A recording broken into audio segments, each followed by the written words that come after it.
prejudice. And I'm hoping that as there's less prejudice, more people who are students will do it. And most of the people, and way too many trans people who are sort of professionals, you end up getting involved in either trans or LGBT activities professionally rather than doing something else. I mean, the really successful people that I know largely are doing that. I know a couple of people that are lawyers and things like that, but relatively few. And some of the more successful people really are involved in trans issues or is professionally. Mm-hmm. And that doesn't ever seem like a possibility for me. Although now I'm on the board of GLAAD, but not it's the 1A GLAAD and not the 2A GLAAD. But that's new. And that's because I wanted to get involved in the full LGBT community and not just stay in trans stuff. But I think it's tricky. I think that a lot of people that I know really shut off the rest of the world when they're trans. And I think they'll either focus on getting a degree but not necessarily do anything additional. I mean, the way you get jobs is you do stuff. And it's harder when you're not comfortable with yourself to really go the extra, I think. And it's sort of like I'm trying not to, I'm saying there are reasons other than prejudice why people don't do it. And I think a lot of those are internal reasons that we need to be more aware of, and that people who are trans need to be more aware of why they're not doing stuff, and not somebody else telling them no all the time, because that's not as true as it used to be. You can do things if you're different now that you couldn't do if you were different in the past. In the past can be as recently as 5 years ago.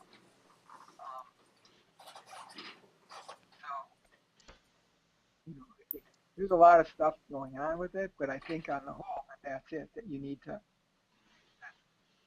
there's a reason, the reason there aren't more trans scientists is because trans people had a hard time going that way. In the past, a lot of people that did become trans scientists often had problems with themselves and with the places they worked.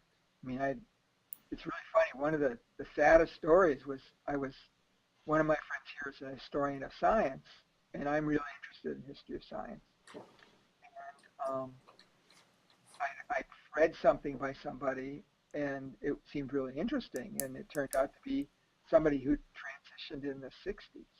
And she had a really hard time, and she worked for the Smithsonian, no less, where I work, but not the same part. But it was also like over 40 years ago, closer to 50. And she just had a really hard time. And I think a lot of it was because I really think people are more accepting now than they used to be. And we worry that the past lack of acceptance is still there.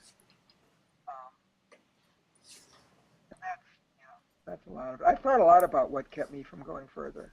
And I was even talking about it with somebody about it last night, the night before. And I have a lot of friends who have just master's degrees. Somehow this is like, my group of friends are like this. We have, some of them are really terminal master degrees like MBAs or things, which they're usually using in non-traditional ways, but are not corporate MBAs, but nonprofit types.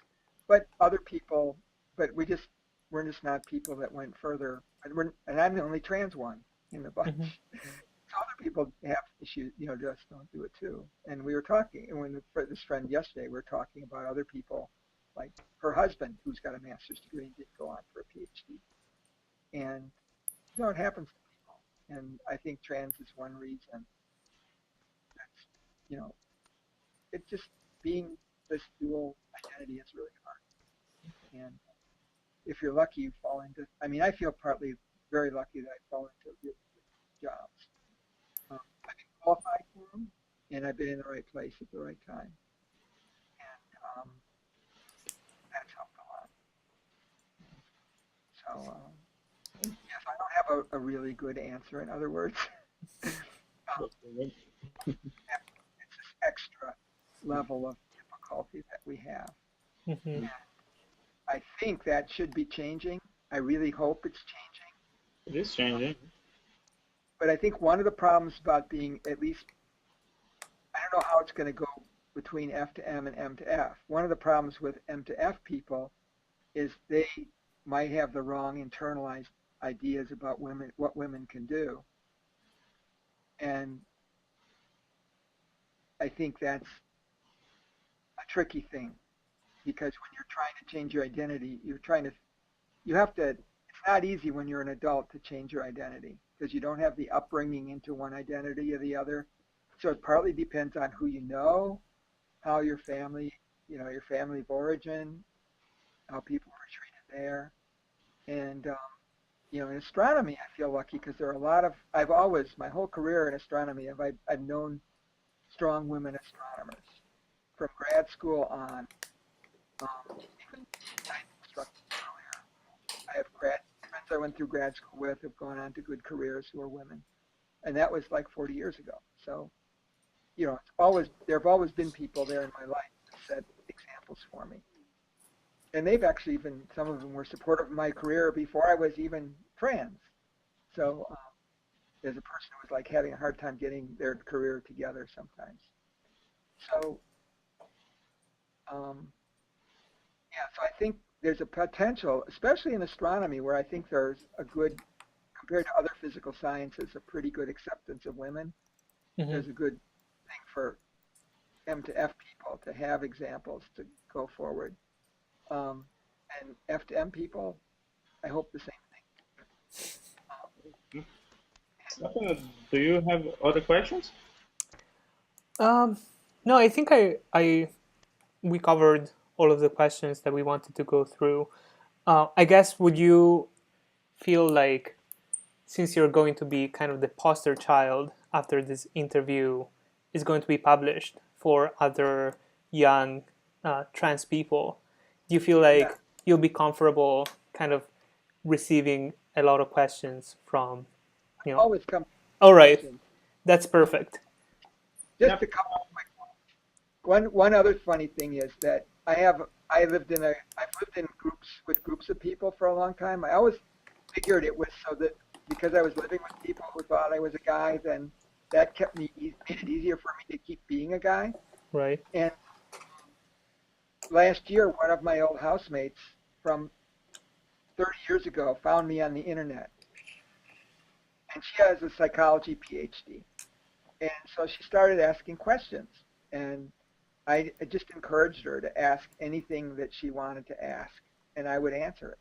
And we've had a conversation for almost a year back and forth about different things and about being transgender or transgender issues of different kinds, comments on the transgender issues of the day. So I think I'm ready. Okay. All right. Do you have any advice, like any last advice for young trans people out there who have not yet externalized his or her gender identity?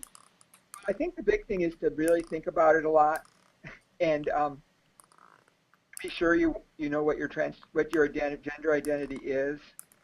But once you're pretty sure, like work on ways to move toward it. And you don't have to like jump instantaneously.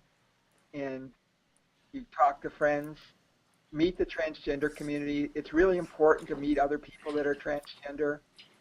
I'm totally willing to talk to people from anywhere, but meeting people face to face makes a humongous difference to you.